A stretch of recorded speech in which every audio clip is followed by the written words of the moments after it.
तो हमने स्टार्ट किया था एनसीईआरटी क्लास 9th की मैथमेटिक्स की जो सीरीज हमने स्टार्ट की थी।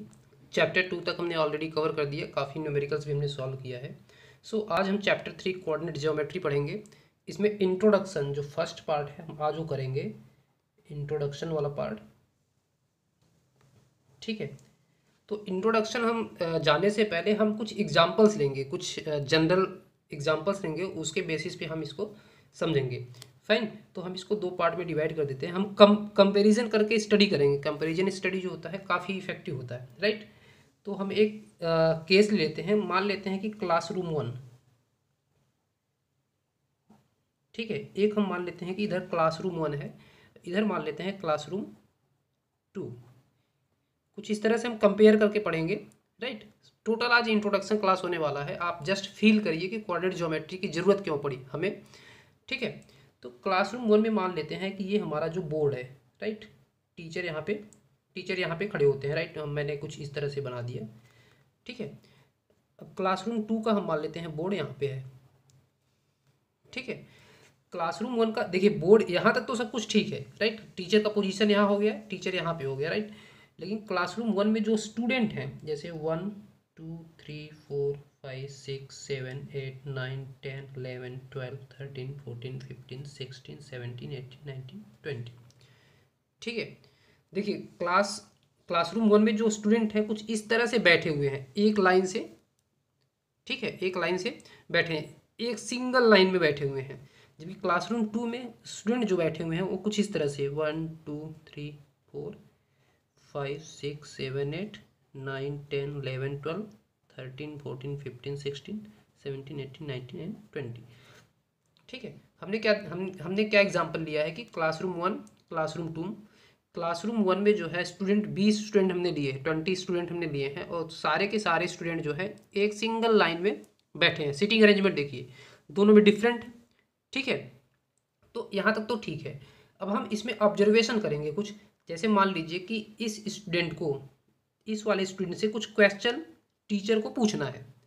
तो टीचर किस तरह से पूछेगा? टीचर मान लीजिए कोई क्वेश्चन पूछ रहा है तो क्या बोलेगा कि लेफ्ट साइड से, चलिए इसको मान लेते हैं लेफ्ट साइड, इसको मान लेते हैं राइट साइड, ठीक है। टीचर क्या बोलेगा? लेफ्ट साइड से कौन सा स्टूडेंट, 1 2 एंड 3, क्या बोलेगा? लेफ्ट साइड से, लेफ्ट साइड थर्ड स्टूडेंट, ठीक है। क्वेश्चन इससे पूछा जा रहा है। चलिए अगर इससे पूछा जाए तो क्या बोलेगा? 1 2 3 4 5, क्या बोलेगा? राइट साइड से फिफ्थ स्टूडेंट, यही ना, ठीक है। तो हम क्या देख रहे हैं कि क्लासरूम 1 में जो एक सिंगल लाइन में स्टूडेंट बैठे हैं, सिर्फ और सिर्फ एक नंबर डिजिट चाहिए। देखिए थर्ड, ये क्या बता रहा है? थर्ड बता रहा है लोकेशन, इनका पोजीशन बता रहा है ना कि किस जगह पे बैठे हैं। इनका नाम नहीं बता रहा। नाम देखिए स्टूडेंट का किसी का भी नाम टीचर को पता नहीं है। इसमें भी हम मान लेते हैं कि किसी का भी नाम हमें टीचर को बिल्कुल पता नहीं है।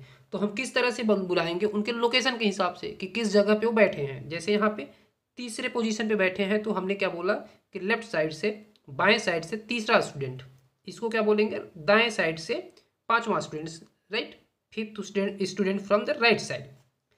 तो यहाँ पे लोकेशन जो है सिर्फ एक नंबर डिजिट चाहिए। देखिए इसमें इसको क्या बोल रहे थे हम? राइट साइड से, राइट साइड से फिफ्थ, यही बोल रहे थे ना। देखिए सिर्फ एक नंबर डिजिट चाहिए हमें लोकेशन को स्पेसिफाई करने के लिए, किसी भी लोकेशन को बताने के लिए एक नंबर चाहिए। इसको तो आप समझ गए। इसमें देखिए, इसमें आपने पढ़ा होगा, ये हमारा क्या है? रो 1 है, रो 1 है ना। देखिए first row, second row, third row, fourth row, इसको बोलते हैं 36। 1 2 3 4, चार रो में बैठे हैं तो हम इसको आर से लिख देते हैं। देखिए R2 R3 एंड R4, ठीक है। इसी तरह से देखिए ये कॉलम है, 1 2 3 4 एंड 5 कॉलम।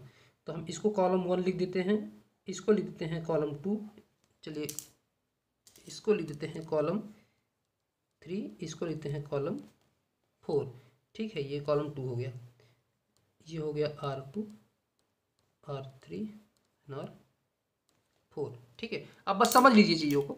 देखिए हम क्या बताना चाह रहे हैं कि जैसे मान लीजिए कि इस स्टूडेंट को, इस वाले स्टूडेंट को हमें, टीचर को कुछ क्वेश्चन पूछना है इस स्टूडेंट को। तो कैसे टीचर बोलेगा? टीचर ये बोलेगा, देखिए 1 2 and 3, first second and third, क्या बोलेगा? थर्ड रो, ठीक है ना, थर्ड रो में जो स्टूडेंट बैठा है, अब थर्ड रो जैसे ही बोलेगा ये सारे स्टूडेंट हो गए, थर्ड रो में ये भी बैठा है, ये भी बैठा है, ये भी थर्ड रो में है, ये भी थर्ड रो में है, ये भी थर्ड रो में है। तो इसके लिए उसको ये भी बताना पड़ेगा किस कॉलम में है। देखिए इस कॉलम को बोलेंगे 1, इस कॉलम को बोलेंगे 2, इस कॉलम को 3, इसमें 4, इसको बोलेंगे 5। तो वह साथ साथ क्या बोलेगा, थर्ड रो एंड, देखिए कौन से कॉलम में है, दूसरे कॉलम में है, मतलब सेकेंड कॉलम। अब आप देखिए, चलिए इसको बताइए, इसको बोलने के लिए इसको कुछ क्वेश्चन पूछना है अगर टीचर को, तो टीचर कैसे स्पेसिफाई करेगा, इसके लोकेशन को कैसे बताएगा। देखिए नाम तो पता नहीं है, नाम पता होता तो क्लियरली उसके नाम से बुला सकता था, बट यहाँ पे हमें लोकेशन फाइंड आउट करना है। तो लोकेशन कैसे फाइंड करेगा, फर्स्ट रो सेकेंड रो, क्या बोलेगा, सेकेंड रो में जो लड़का है, लेकिन सेकेंड रो में कितने लोग हैं, 1 2 3 4 5 लोग हैं, तो इसलिए उसको कॉलम भी बोलना पड़ेगा, first second third fourth column में। अब देखिए अब इस पे ही आएगा, सेकेंड रो में आ जाइए, फर्स्ट सेकेंड रो वाला ये पूरे हो गए, third fourth column, first second third and fourth, मतलब ये इसको स्पेसिफाई कर रहा है ये डेटा। ठीक है, तो हम क्या देख रहे हैं यहाँ पे, आप देखिए ध्यान से, यहाँ पे हमें 2 डेटा चाहिए। देखिए second row fourth column, third row second column, लेकिन इसके पहले वाले केस में देखिए सिंगल डेटा चाहिए होता था हमें किसी भी स्टूडेंट को रिप्रेजेंट करने के लिए। ठीक है, तो यहाँ तक हमें ये चीज़ समझ में आ गया कि अगर एक लाइन में किसी नंबर के लोकेशन को, किसी नंबर के पोजीशन को, स्थिति को समझाना है तो सिर्फ एक नंबर की ज़रूरत होगी। लेकिन इस तरह से अगर अरेंजमेंट है, कुछ इस तरह से row and column wise arrangement है, अगर रो या कॉलम में लोग बैठे हुए हैं तो किसी भी पॉइंट को दर्शाने के लिए, किसी भी पॉइंट या लोकेशन दिखाने के लिए हमें 2 डेटा की ज़रूरत पड़ेगी। ये समझ आ गया। ठीक है, नेक्स्ट हम देखते हैं। अब आप देखिए इसको अगर हम रिप्रेजेंट करें, कोऑर्डिनेट से रिप्रेजेंट करें, अगर हम कोऑर्डिनेट फॉर्म में लिखें, देखिए मैं यहाँ पे लिख देता हूँ, कोऑर्डिनेट रिप्रेजेंटेशन करें, कोऑर्डिनेट रिप्रेजेंटेशन, तो हम कैसे करेंगे, हमने पढ़ा है अभी, नंबर लाइन हमने पढ़ा था। देखिए नंबर लाइन क्या पढ़ा था, अगर मान लीजिए कि इसमें जो बीच वाला स्टूडेंट है, चलिए इसको मान लेते हैं मिडल वाला, ठीक है, इसको अगर हम मान लें मिडल में है, मान लेते हैं, वैसे 20 लोग बैठे हैं तो मिडल में 2 स्टूडेंट हो गए, बट मान लेते हैं कि this one is middle, right. तो हम उसको यहाँ पे दिखा दें कि ये 0 पोजीशन पे है। ठीक है, देखिए हमने क्या इसको दिखा दिया, यह 0 पोजीशन पे है, फाइन। इसको हमने बताया कि ये वाला जो स्टूडेंट है ये हमारा 0 पोजीशन पे है, तो इसके राइट वाला किस पोजीशन पे होगा, +1 पोजीशन पे, यही ना। उसके राइट वाला 2 पोजीशन पे, थर्ड फोर्थ फिफ्थ 6 7 8 एंड 9, चलिए 10, कुछ इस तरह से बढ़ते जाएंगे। और लेफ्ट साइड के जो हैं उनके पोजीशन क्या हो जाएंगे, -1 -2 -3 -4 -5 -6 -7, कुछ इस तरह से। अब आप देखिए, मान लीजिए कि ये स्टूडेंट बैठे थे यहाँ पे, मैं यहाँ पे बना देता हूँ, ये स्टूडेंट थे, फाइन, कुछ इस तरह से, इजंट इट, ये हमारे स्टूडेंट थे।